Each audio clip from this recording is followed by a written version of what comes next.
几天没有出来闲逛了，主要是家人都在一起，有些话需要大家交流一下，同时呢也是一种天伦之乐。再加上呢前几天多伦多天气比较炎热，超过了30度，但其实对于我们从中国来的，比起北京、上海、广州这些大城市夏天的气温呢，这里实在是已经算是非常凉爽。更重要的是它处于北方地区，它到了晚上9点钟天才黑，吃完饭以后的时间是非常的适合散步休闲的。今天我出门的时候看到美国领事馆门前还是依然站着很多等签证排队的人，几乎天天如此。所以大家呢还是用脚来投票。很多事情其实本身有它一定的道理，透过现象呢就可以看到一些本质。现在呢我就从我住所这边走到前面的 Queen Street， 而我的身旁、我的身后这些大楼呢，都是加拿大人寿保险所占的一个区域。那这个公司呢也是100多年了，应该是加拿大当年从金融向保险转型的这么一个大的企业、大的公司。而我现在面对的这边正在持续的修整的一个房子，看上去并不起眼但这个呢其实是一个以前的大法官的旧居，它原本呢并不在这条街上，但是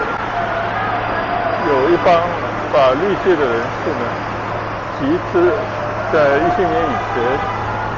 让他搬迁到了这边，而避免了被拆除的命运。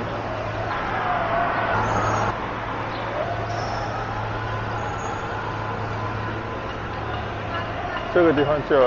Campbell House Museum， 现在是一个博物馆，当然它还在一个维修当中。你看一个非常漂亮的，应该100多年接近200年前的一个建筑，现在进行维修。其实这个小公园呢也经常会举办一些活动我经常看到这边有各种各样的活动。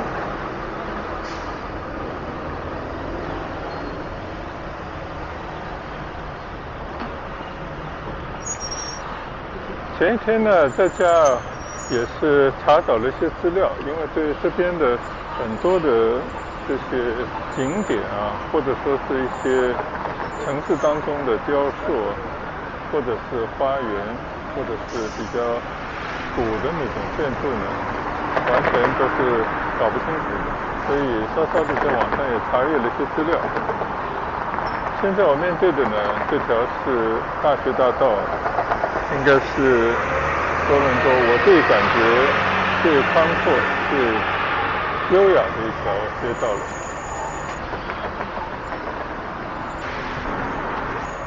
虽然这条街道呢一直在修整，我其实在这条街道上面呢已经来来回回走了很多次，但是对它的大致的一些信息呢，还是昨天刚刚从网上查阅了以后才知道的一些它的来龙去脉，它的经世前缘。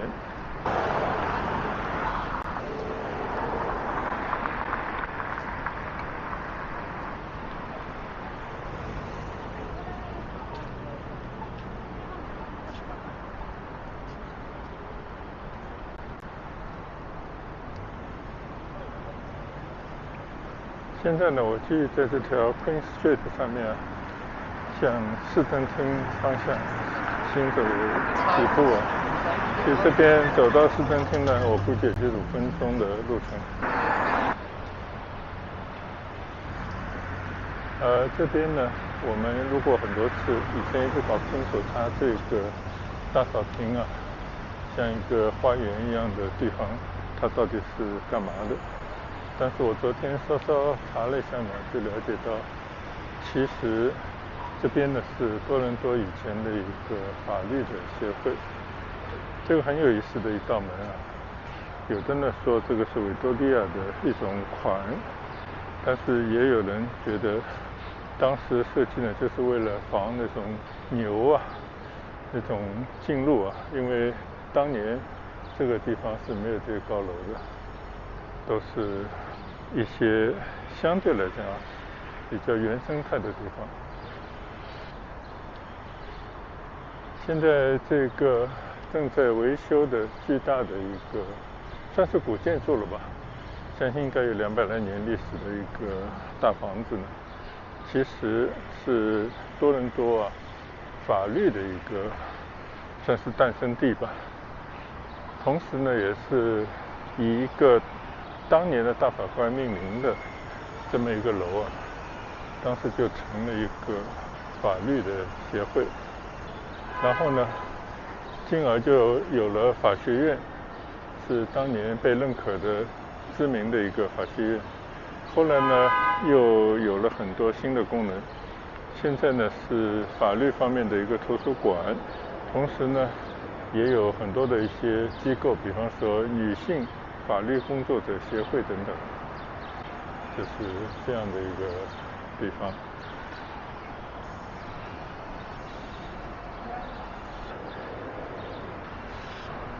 非常优雅的一个花园，因为这个大楼呢，就是以前的一个首席法官命名的，这个人呢叫 Osgood， 所以呢就称之为 Osgood Hall， 就是这个人命名的一个大房子。那么你看1829年就开始建设，到1832年建成，距今呢差不多接近了200年了。而我们知道多伦多大学它大概也是接近200年以前建成的一个大学，所以这个附近呢有很多的这些老的建筑，或者说保留下来的一些算是遗迹吧，其实都是有那么上下的年头了。就像刚才我们走过来的那条大学大道它完全就是一条超过100年的一条大道但经过了很多年的扩建重建，现在就变成了一条8车道的林荫大道。但其实呢，以前的树木更多，据说已经被砍掉了很多。我们再来看一看我们对面的加拿大人寿保险那个大楼，也是100年以前建的，就上个世纪20年代建的一座大楼。后来经过扩建了，现在已经有5、6栋楼连成了一片。所以这边呢，还是有很多的重要的一些建筑物，或者一些地标性的建筑。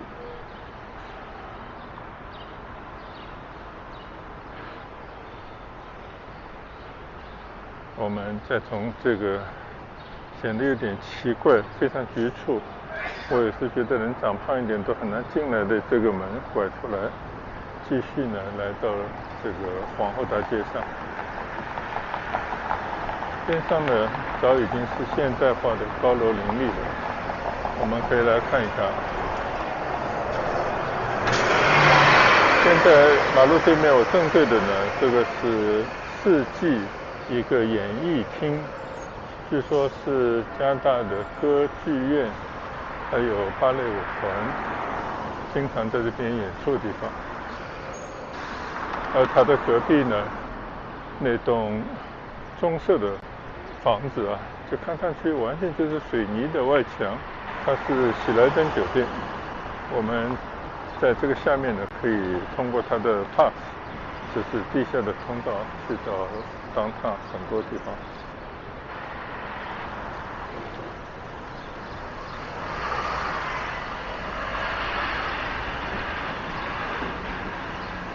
这条街呢，就必须要说一说，就这条叫约克街。这条约克街呢，到这边就到头了，一直到联合车站，整个一条街还是非常不错的一条马路。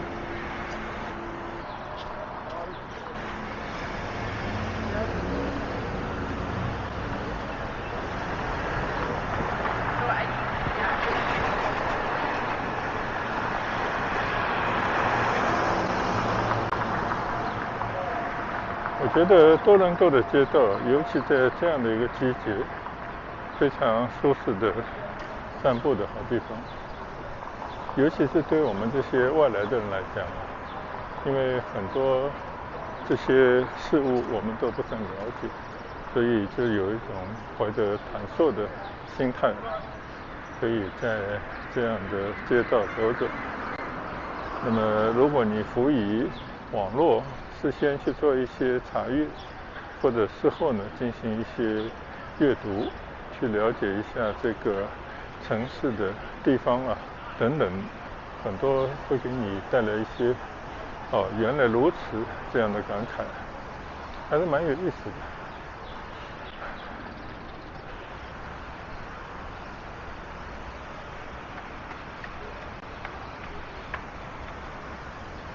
现在呢，我已经来到了市政厅。昨天晚上我们还从他身边经过，就真的那个 Ontario 几个字用不同颜色的灯光这个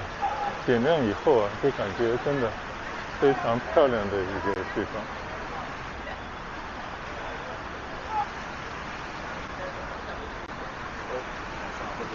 你看这边有多少人在这边流连？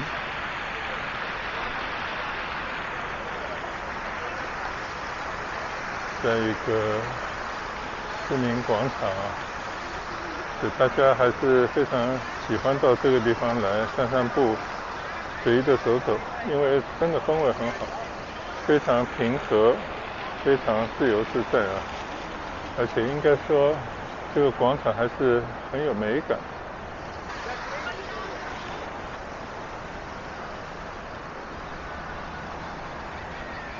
其实呢，从这个广场下面一直可以走去很远的地方，因为它的地下的步道啊可以四通八达，所以昨天晚上我们专门在下面还走了一段，就感觉真的一直从这边可以走到Eaton Center，然后呢可以往南一直走到差不多湖边的地方，所以我觉得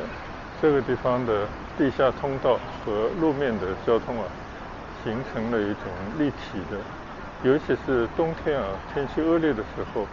给大家带来比较舒适的通行的这么一种条件。我觉得这个真的做得相当不错。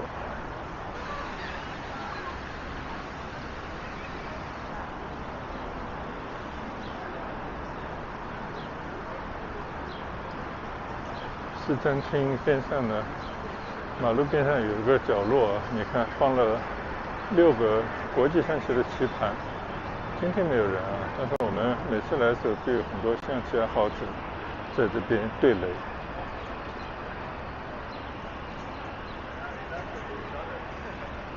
这个马路上呢，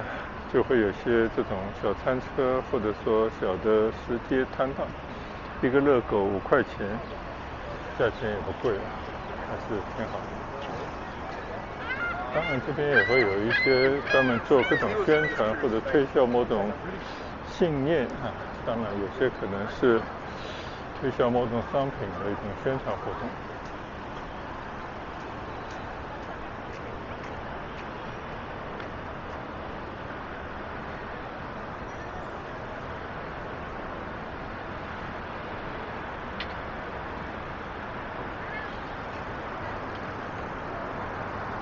现在我面对的呢，就是老的市政厅啊，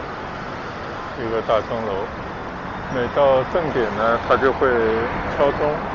几点就敲几下。而它边上还有2个小钟呢，分别在15分和30分的时候呢，也会响起它的钟声。但是我们能够听到的呢，大概就它那个大钟啊，传得很远，能够在很远地方听到它敲响。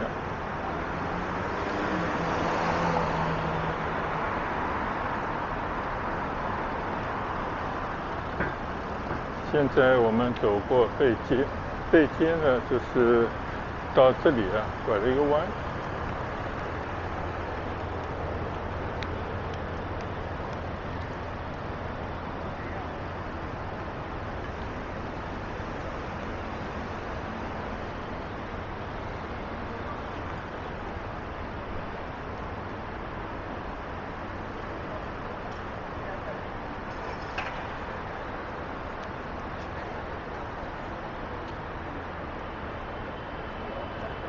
这边呢就是他们旧的市政厅了。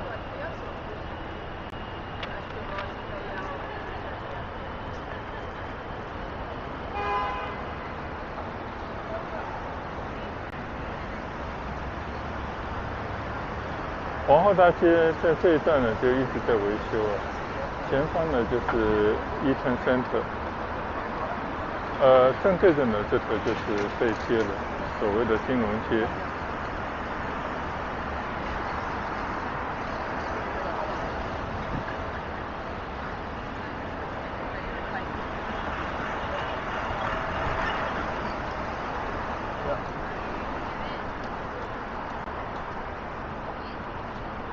还是有很多人组团到这边来参观啊，但是我不清楚这个里面是不是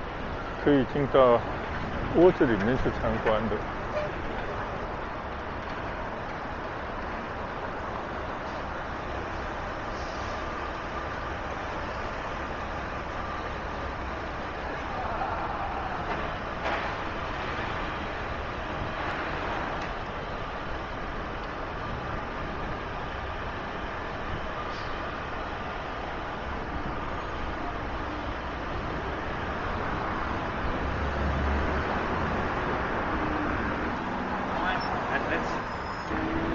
从这边望过去呢，你可以看到这个新的市政厅，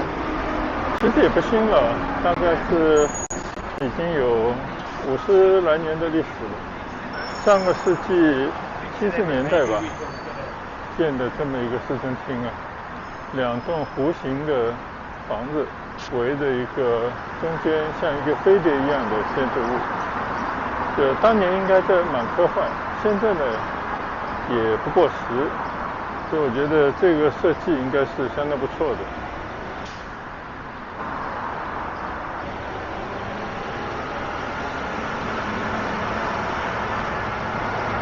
今天早上呢，我还看到一则消息，说加拿大人口啊又有了新的增长，到了今年此时此刻呢，已经超过了4100万。我上次就曾经发过感慨啊，就加拿大的人口增长得非常之快，而99%呢是新移民。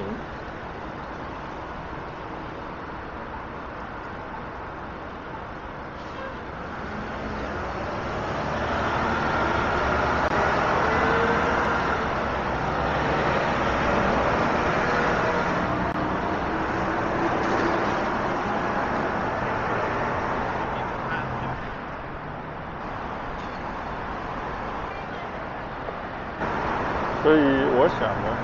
加拿大这么一个幅员辽阔，应该说自然资源也相当丰富的一个国家。它其实最缺的就是人。不知道从哪年开始啊，它就设立了这个国家的发展的方向，它就是向全球招募人才，引进人口，不断的注入年轻的劳动力。当然，它更注重是具有技术、有文化、有一定的修养的人进到这个国家。那么同时呢，它推行的是一种多元文化，就是在一个民主社会啊，基本的法律框架之下，然后呢，就是大家互相包容，因为你是全世界来的移民，带来的不同的文化，不管是喜欢的还是不喜欢的，大家都相互包容。所以呢，包括华人在内的移民群体来到这边，大家就感受到一种没有太多的拘束，照样可以讲自己的语言，以自己的文化背景，吃自己的喜欢的美食，甚至呢，你可以形成自己的社区、社群、小圈子，甚至说你并不怎么会讲这边的官方的语言，你也能在这边从容的生活。当然，你肯定会缺一些跟这边交流的一些渠道啊，所以呢，移民的第二代、第三代，相信慢慢就会融入到主流的这个社会当中，但是还是可以保留自己本民族或者自己这个国家带来的一些文化、传统等等。就像前些天啊，去多伦多岛看到第36届的龙舟赛啊，现在真的变成了一个国际龙舟赛了，因为在那边划桨奋力拼搏的人，大部分就是当地人，都是一些非亚洲面孔。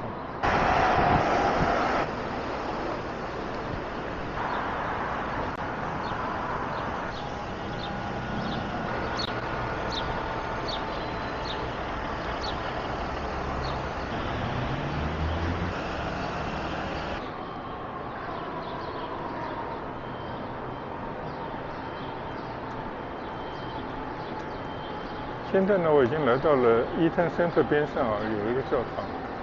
这应该是三一教会的一个教堂。多伦多这边呢，最不缺的就是这种教堂。那天看到一篇文章介绍多伦多地区20几个著名的教堂，我相信这个就是其中之一。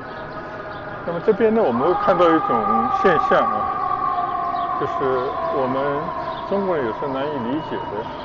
比方说你可以看到这边有很多人搭着帐篷，很多都是流浪者、无家可归者，无论是他们因为贫穷还是一种信念，但不管怎么说呢，他们每天就在这种教堂或者说某些设施边附近呢，有专门的人员为他们提供食物，还有很多人呢对他们嘘寒问暖。可能也正是因为这些流浪人群受到了比较好的对待或者照顾呢，就使得他们的生活能够过得下去。虽然对于一个普通正常来讲的话呢，可能是为之侧目啊，因为大家觉得没有家的人就比较可怜。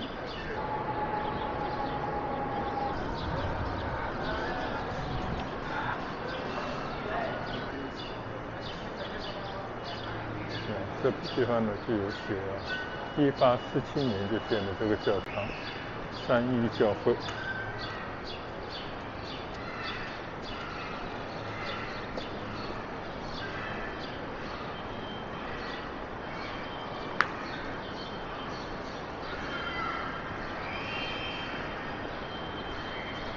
看来这个教堂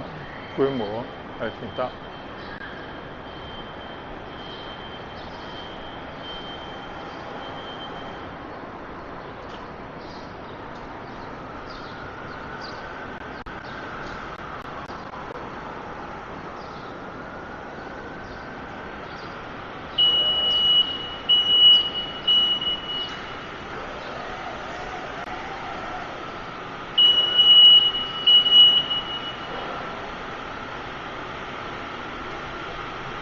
你看啊，加拿大还是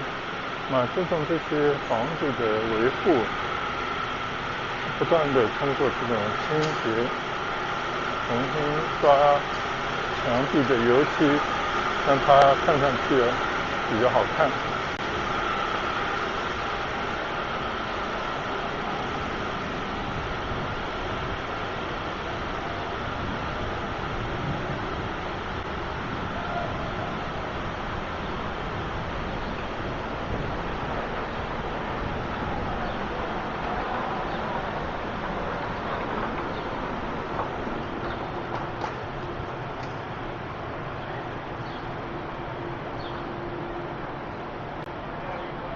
我的右侧呢还是 Eaton Center，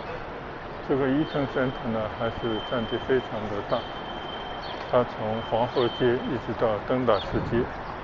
整整占了一个大的街区，跨着2个地铁站。现在呢我已经来到了登打士街了，我们在这边走回去。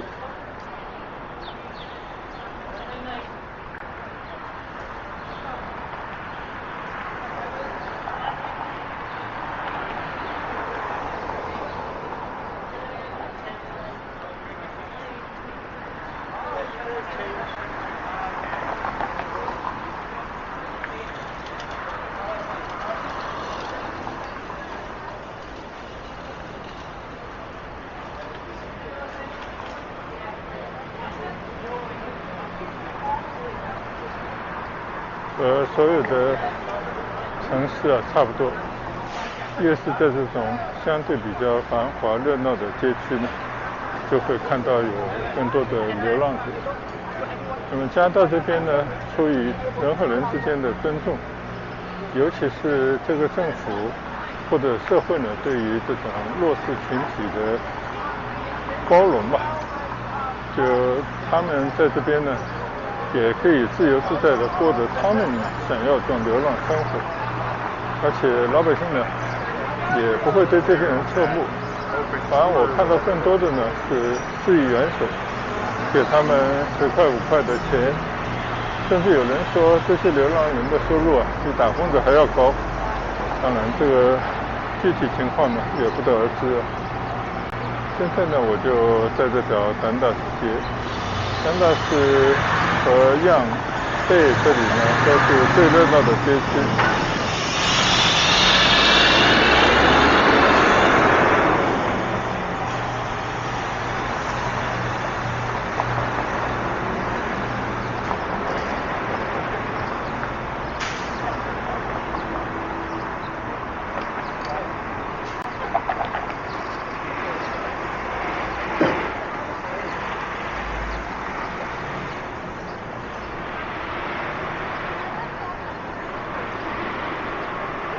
现在呢走过贝街，然后我就看到这条丹达斯街上呢还保留着不少以前的老的建筑，我相信应该都是超过100年了吧。就它这边的城市啊，在更新迭代的过程当中呢，也非常注重保留一些原来的传统，哪怕是比较低矮的房子作为第一排，就使得这个街区啊还是透着原汁原味的那种风貌。但是这些店铺呢就发生很大变化，你可以看到有很多中文的招牌，当然也有日文的这些招牌，就很多亚洲的这种商业都慢慢的进驻到这个地方来了。所以你走在这条街上呢，你到处可以看到来自世界各地的面孔，当然其中呢就有很多亚裔。所以加拿大这个国家呢还是比较有意思，虽然这些年呢经历经济的下滑，或者说呢通货膨胀啊，给这边老百姓尤其是移民们呢带来不小的生活上面的困难，但是毕竟还是一个大家热衷于移民到这边来，特别是享受这种包容的多元文化的一个国家，来到这边呢追求自己新的生活。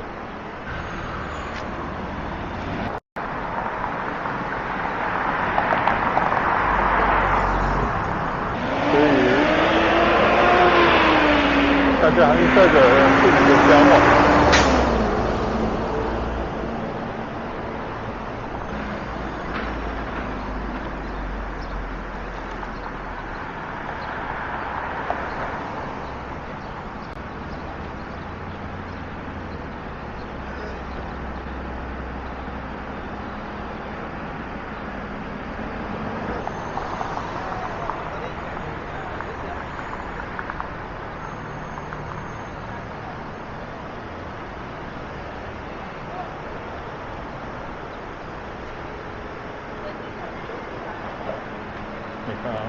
这些小店，如果在中国现在的大城市里面呢，就显得有点简朴了。但是在加拿大这种老的商业街区啊，就感觉好像跟这个街区的环境还是比较融合，还是比较相符的。你看有好多的亚洲食品的这种餐馆，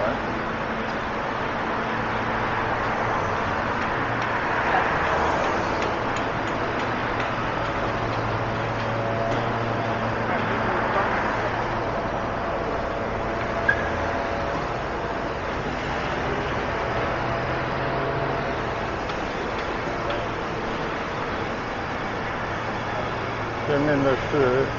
印度的餐馆吧，应该也不是哦，应该是阿拉伯的一个餐馆。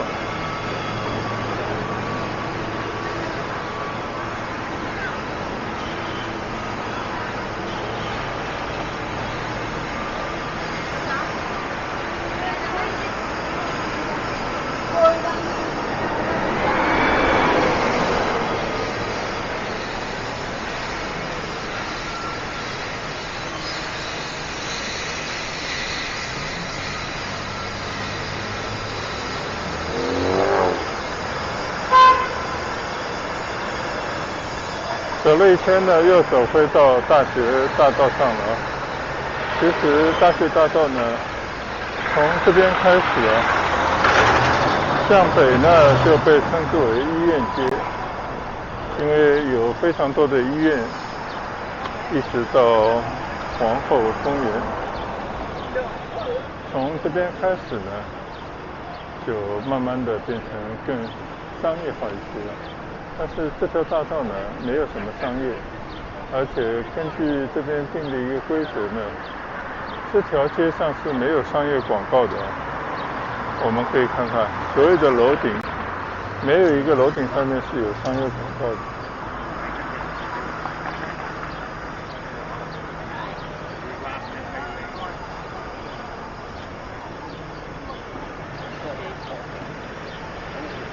这条街道呢，从皇后公园站啊一直过来St. Patrick，然后呢一直过去的联合车站啊，一共大概有5个站，所以一条街啊有5个地铁站啊，也算是交通比较便利的一条街道。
现在呢，我又回到了Simcoe这条街道了。